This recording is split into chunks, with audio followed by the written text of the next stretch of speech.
And so it's just so actually quite nice to see this research. It's just such a relief to know that there's actually proof that this is happening, that women, do feel the cold more than men, and that the AC in offices is normally regulated more for a male's temperature than a woman's. And it's an explanation for these constant battles you'll see in offices right across the country between the sexes for control of that office thermostat.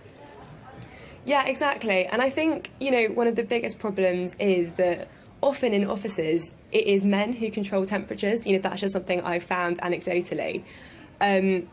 And because majority of the men in offices seem to be absolutely fine with the temperatures, women kind of just sit there on the corner feeling absolutely frozen. And, often, actually nothing's being done to help them. And, it might sound like a bit of a silly, light-hearted issue, but actually it's really uncomfortable being freezing at your desk every day. Take it from me.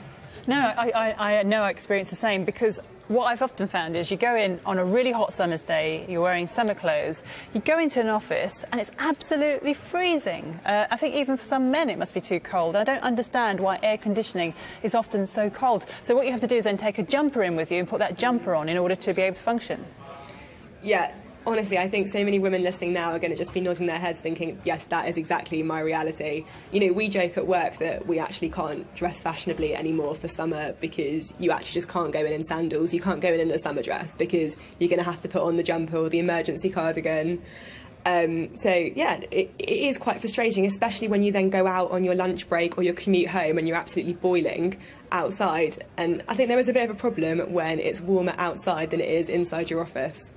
So what's the solution then? Because we can't have men overheating in the offices, can we? No, I think we just need a bit more flexibility.